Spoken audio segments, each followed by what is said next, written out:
Vamos lá para a Folha de São Paulo, então. O Trump inicia mandato com 47% de aprovação, mas o perdão ao 6 de janeiro é impopular. Isso aqui tem uma diferença importante, né?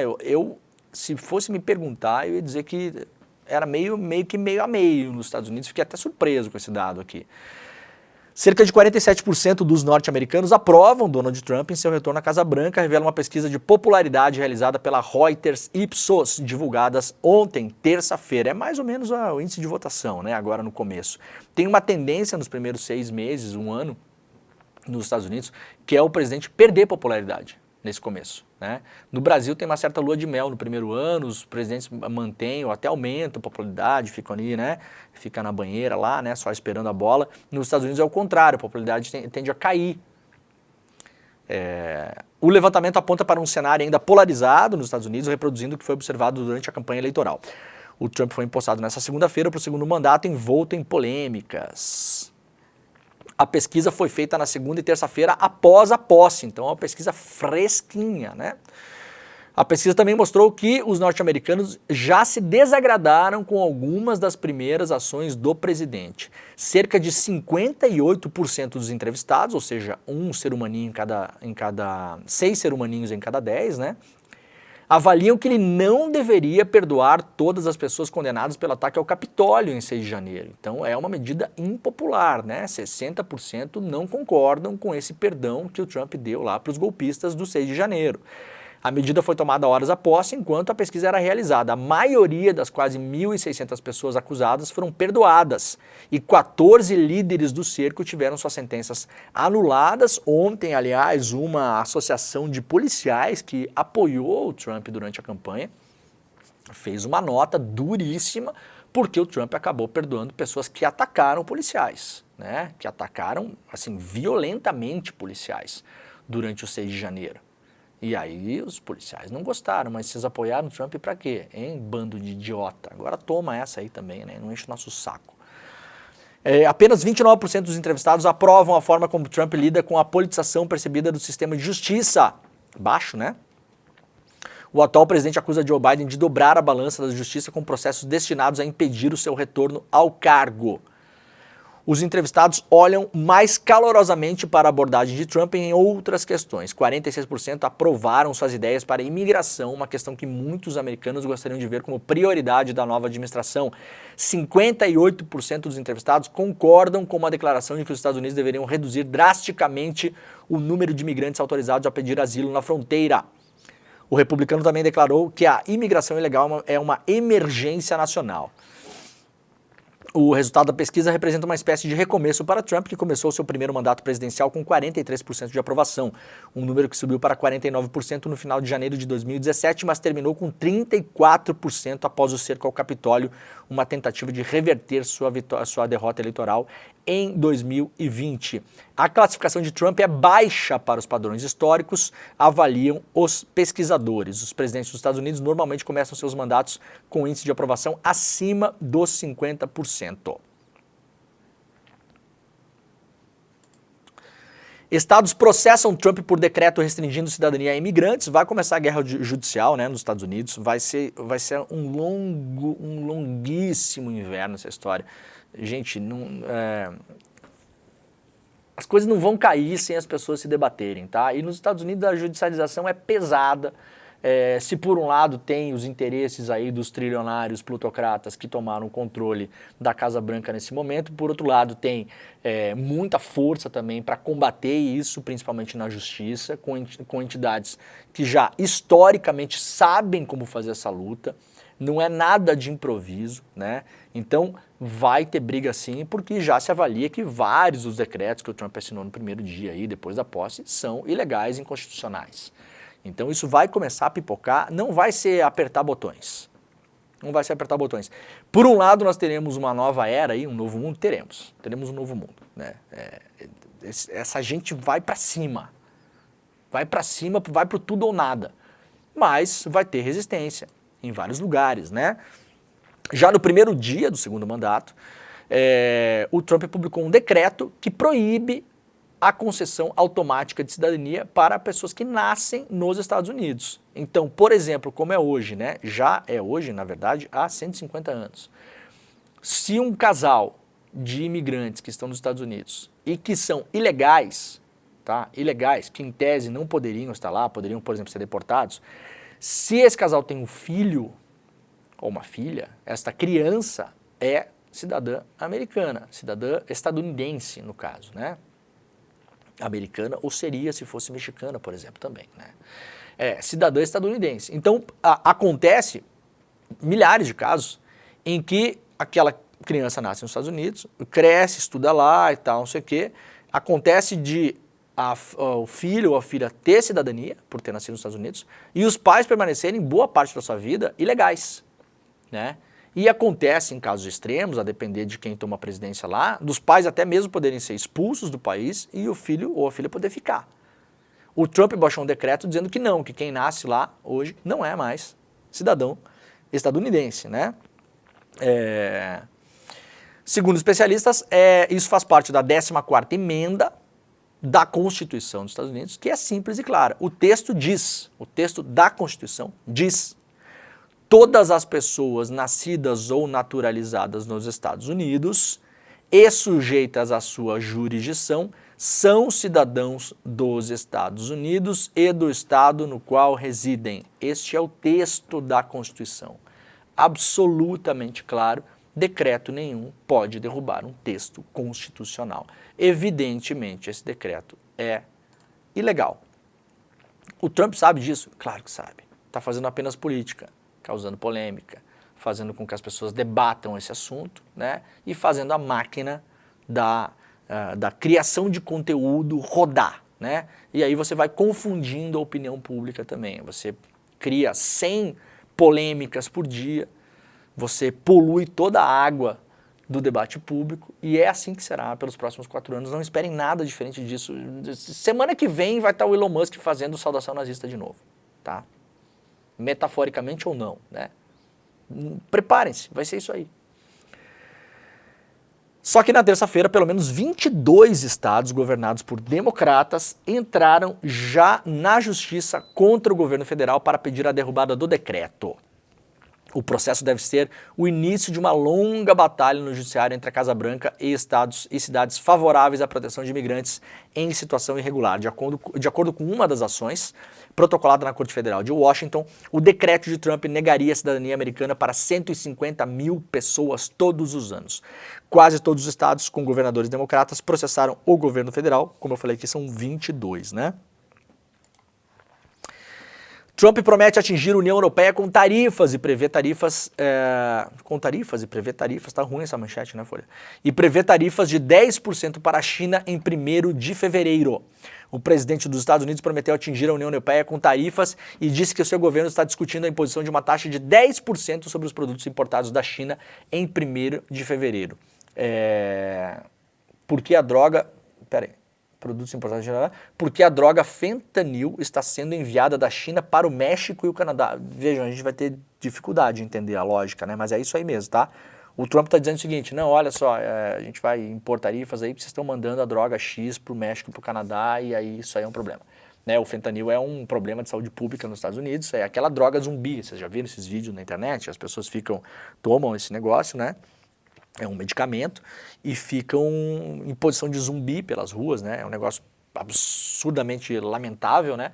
E aí, por pesquisas de opinião pública, o Trump e os seus ali capturam todos os assuntos que mais movem as pessoas para debates e polêmicas e tal, e ficam enfiando esses assuntos no meio de outros assuntos que não tem nada a ver uma coisa com a outra, né? Então, tem que taxar a China mesmo, porque a epidemia de fentanil que acontece nos Estados Unidos é culpa da China. É isso que o Trump está dizendo aqui, entenderam? Falando a repórteres na Casa Branca, ele disse que já havia imposto grandes tarifas sobre a China durante seu primeiro mandato. Ele afirmou que a União Europeia e outros países também têm desequilíbrios comerciais preocupantes com os Estados Unidos. A União Europeia é muito, muito ruim para nós, disse ele, repetindo comentários feitos na segunda-feira. Portanto, eles terão de pagar tarifas. É a única maneira de se obter justiça. Bom, na segunda-feira afirmou que deve impor tarifas de 25% sobre produtos importados de México e Canadá a partir também de 1º de fevereiro. Olha, bom, tarifa e você é tarifado também, né? Então a gente pode aguardar aí uma nova era de guerra, eventualmente, de tarifas. pode ter uma contrapartida em relação a isso, né? E outros países começarem a cobrar tarifas de produtos que são importados dos Estados Unidos também. E eu quero lembrar uma coisa importante, não é novidade, gente, no primeiro mandato do Trump ele impôs tarifas para várias coisas, inclusive para o Brasil. A gente está tratando muitas vezes com um tom de novidade. O Trump impôs tarifas e cotas, por exemplo, para o Brasil em relação à importação de aço e alumínio. Aço e alumínio, que são produtos que são mandados do Brasil para os Estados Unidos, são importantes para nossas importações e são importantes na cadeia industrial das empresas nos Estados Unidos. As empresas dos Estados Unidos não vão achar ok se começar a ter problema de fornecimento de aço e alumínio nos Estados Unidos. Na primeira presidência, o Trump impôs tarifas ao Brasil. Se eu não me engano, começou ameaçando com 25%, depois voltou atrás, pressionado pelos empresários lá nos Estados Unidos, que não queriam as tarifas, porque isso vai encarecer a compra de aço e alumínio, e aí vai encarecer tudo o que se fabrica com esses produtos nos Estados Unidos, né? Automóvel, geladeira, micro-ondas, fogão, talher, entendeu? Tudo que você possa imaginar que é feito com aço e alumínio que chega do Brasil, se ficar 25%, 30%, 40% mais caro para uma indústria sediada nos Estados Unidos comprar do Brasil, vai ficar mais caro para vender para o consumidor lá nos Estados Unidos. Então tem essa consequência imediata, né? Ou não fica tão mais caro, mas a indústria local perde margem. E aí pode demitir pessoas, né? É uma cadeia de acontecimentos. Depois o Trump lá em 2017, 2018, voltou atrás, e aí impôs uma série de cotas, né? Então você só pode exportar o equivalente à média que foi exportado no ano passado, isso tudo lá na primeira presidência do Trump. E, só que na prática, essas cotas, eu estava resgatando as notícias ontem sobre isso na época, na prática não mudou nada. Né? Mudou pouquinha coisa, mudou lá 5%, nada, foi irrelevante, teve que voltar atrás depois, foi pressionado pelos industriais lá nos Estados Unidos. Então, a gente tem que ver isso aqui um pouco como um terrorismo informacional. Tem essa parte, né? Tem a parte do terrorismo informacional. Eu vou impor tarifa, vou fazer, acontecer e tal, não sei o quê.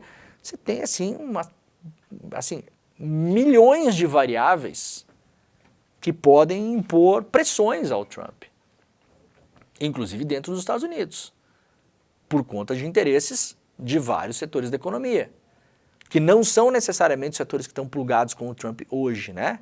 Os setores que estão plugados com o Trump hoje são esse dito setor de tecnologia, que são esses magnatas das redes sociais, dos sites de compra, né? Do fluxo de informação, Facebook, Twitter, Amazon e tal, essa galera, imprime-se, inteligência artificial, então esse dito setor de tecnologia e também o setor do petróleo. Esses são os dois que estão mais plugados, né? Os outros vão ter que correr atrás aí.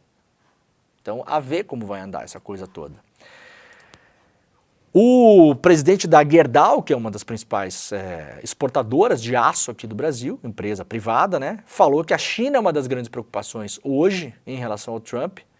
Por quê? Porque se o Trump começa a impor muitas tarifas e o comércio começa a se fechar muito, a China também vende aço para o Brasil. E pode vender aço mais barato para o Brasil. Isso pode prejudicar a indústria nacional. O que pede hoje, isso aqui é uma entrevista que o CEO da Gerdau deu lá para o Estadão, tá? O que está pedindo, de fato, aqui o presidente, né? Presidente, o cara que manda lá na Gerdau. O que está pedindo para o governo brasileiro? Que o governo brasileiro também imponha tarifas. Então, tarifa você dá, tarifa você recebe também. Né? Aí a gente tem os nossos liberaizinhos aqui na economia que falam, não pode impor tarifas, né? Aplaudem o Trump e aí ficam reclamando quando acontece o mesmo no Brasil. Está pedindo para que se imponha ou tarifas para o aço que chegue de fora, para que o aço fique mais caro e a nossa indústria fique mais competitiva, ou cotas de importação, que foi o que o Trump fez lá atrás. Então não vai ser uma via só. Se começar a balizar o comércio mundial, que já é ultra tarifado, tá, gente? Não é assim que também é zero, não é mega tarifado. Esses estados nacionais da Europa, nos Estados Unidos também, Canadá também, eles se mega protegem com tarifas, já é tarifado, um monte de coisa, pra caramba. Mas se for essa guerra de tarifas, os países também vão ter que reagir em relação a isso. Aqui no Brasil, a grande indústria já começou a cobrar, né? Já começou a cobrar. Está aqui o CEO aí da Gerdau. A primeira reação do governo Lula em relação à fala do Trump sobre o Brasil, que pode tarifar o Brasil, que o Trump falou lá ontem que nós não precisamos do Brasil, né? Eles que precisam da gente. Por um lado, como eu venho falando aqui, o Brasil é um alvo de baixo custo, né? Mas por outro lado não é bem assim também, não é bem assim, porque alguns setores da economia dos Estados Unidos precisam do Brasil sim, né?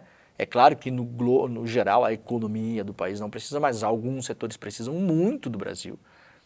E citamos dois importantes aqui. Aliás, ontem o professor Leonardo Trevisan deu uma entrevista muito boa no ICL Notícias, segunda edição.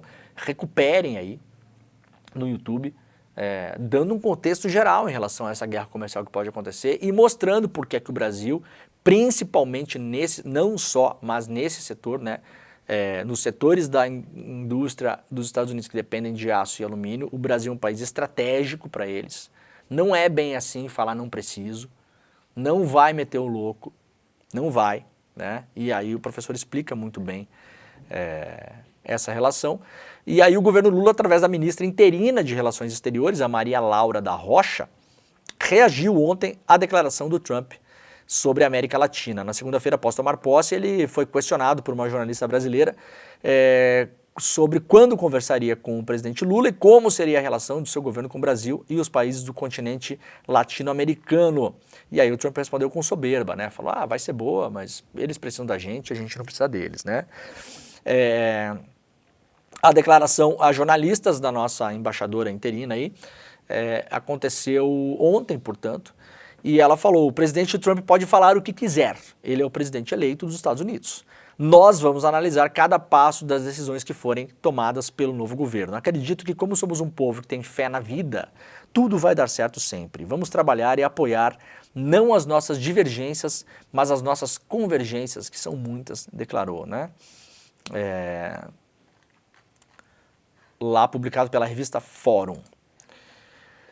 Isso aqui eu acho que é um grande foco de atenção nos próximos anos, é uma notícia que passou meio lateral, né? Tanto é que lá no Estadão foi publicada ontem, ontem, finalzinho da tarde, não tem nem assinatura, né? Por redação, isso aqui é quando é notícia genérica, assim, publica aí e vamos embora, né? Então não teve a atenção devida, mas isso aqui pode, de fato, isso aqui é um dos grandes caminhos aí para o futuro próximo, tá? O Trump anunciou, não colocou o dinheiro ainda, né? Fez o anúncio. $500 bilhão para investimento em inteligência artificial. O que é que tem de importante aqui? Primeiro, para a gente ressaltar mais uma vez, quem é que vai fazer bombar essa nova indústria que o novo governo dos Estados Unidos vê como estratégica e essencial para o futuro dos Estados Unidos? Dinheiro público, né? Aí os liberaizinhos brasileiros ficam assim, não sabe para onde correr, né? Não pode ter dinheiro público, BNDES, absurdo, né? Iniciativa privada, que não sei o quê. $500 bilhão de dinheiro público. Dinheiro público. Vai para o bolso de quem? Empresas privadas, tá? Exatamente a mesma política que o Brasil vem fazendo há muitos anos em vários setores da economia. Você pega dinheiro público para financiar a baixo custo empresas privadas de setores que você considera estratégicos. A definir e a se debater se é bem feito, se é mal feito, se valeu a pena, se não valeu a pena, se roubaram dinheiro, se não roubaram dinheiro, tudo isso a se debater. Mas a lógica que é usada no Brasil há décadas. O BNDES, por exemplo, existe para isso. É usada nos Estados Unidos também. Não é a empresa Oracle ou a OpenAI, que é a dona do ChatGPT, e a SoftBank que vão botar dinheiro do seu próprio bolso para correr o risco. Quem vai botar dinheiro é o contribuinte dos Estados Unidos. Tá? Isso é a primeira coisa. Segundo, o Trump já derrubou por decreto a regulação da inteligência artificial nos Estados Unidos. Enquanto a Europa debate a regulação, o Brasil debate regulação, nos Estados Unidos, pelo menos no governo Trump, não deve haver nenhum tipo de regulação. O que é que essa galera vai fazer? Investimento de 500 bilhões nos próximos anos é para montar a mega infraestrutura da AI, né, da inteligência artificial nos Estados Unidos, chamada Stargate. É uma estrutura de suporte para rodar a inteligência artificial. Porque a inteligência artificial consome energia elétrica e água para um zaralho. Então os caras vão pegar essa grana toda, vão construir prédios físicos, lugares físicos, para suportar essa estrutura da inteligência artificial, para fazer rodar essas máquinas todas. Vão construir, segundo a informação que saiu ontem, data centers colossais nos Estados Unidos, né? E aí o anúncio é aquele, né? Para empregar milhares de pessoas. Qual é o potencial disso aqui, gente? Para os próximos anos? Matar um monte de emprego pelo mundo, tá? É isso que essa galera vai fazer, gente. Isso aqui está focado num plano. Veja, a foto da oligarquia tecnocrata, tecnofeudalista, na posse, ela é clara. Estavam lá todos os magnatas tecnofeudalistas. O dono da Amazon, os caras do Google, né? Meta, Twitter, estava todo mundo lá, todos. Os que não estavam em espírito. Microsoft, Oracle, estava todo mundo lá. Os caras vão pegar agora grana pública para desenvolver infraestrutura para rodar inteligência artificial e o objetivo dessas empresas é baixar custo, ou seja, reduzir emprego, matar empregabilidade, matar postos de emprego, reduzir renda da população, porque é assim que eles vão aumentar o custo das próprias empresas. Os caras estão ali jogando para as próprias empresas. Então isso é uma das grandes jogadas dos Estados Unidos para o futuro, próximo, que vai acontecer. Sem regulação. Por isso que o Trump já nos primeiros decretos derrubou a regulação da inteligência artificial dos Estados Unidos. Então já começa a pagar a conta da campanha. Isso tem potencial para ser um problemão no mundo todo, né? Um problemão no mundo todo. Não há muito o que fazer em relação a isso, na verdade, né? O projeto esse chamado de Stargate atende uma demanda de líderes da inteligência artificial que eles vêm há meses soando o alarme da necessidade de ter mais data centers. Precisam de mais infraestrutura física, chips, eletricidade, recursos hídricos, ou seja, energia elétrica e água para operar, que gasta muito, muito recurso, né? Para alimentar as suas ambições de inteligência artificial nos próximos anos. Esse é o maior projeto de infraestrutura de inteligência artificial da história, foi definido ontem nos Estados Unidos. O lançamento foi feito em um evento na Casa Branca com o presidente cofundador e diretor executivo da empresa de softwares Oracle, que é uma das maiores do mundo, né? Vocês sabem disso, né? O CEO do grupo SoftBank, o CEO da OpenAI, o Sam Altman, que estava na posse do Trump, né? Os elos principais de uma parceria antecipada pela CNN, que havia tido seus planos relatados pela primeira vez em outra emissora norte-americana, a CBS. Portanto, estão aí os tecnocratas com o Trump já recebendo a fatura da eleição. $500 bilhões para investir em inteligência artificial nos Estados Unidos, sem nenhuma regulação, e isso aqui vai implodir setores da economia inteiros pelo mundo, aumentar a concentração de renda, reduzir emprego, reduzir salário, aumentar a lucratividade das empresas desses próprios tecnocratas que apoiaram a eleição do Trump. Esse é o caminho, tá? Não se iludam, não se iludam. Não sejam iludidos pelo truque do mágico. Não tem canto da sereia em inteligência artificial. É claro que a inteligência artificial pode ser usada para muita coisa boa. É evidente, como qualquer tecnologia, tá? Só que isso aqui é uma máquina de guerra econômica desses tecnocratas, dos tecnofeudalistas, né?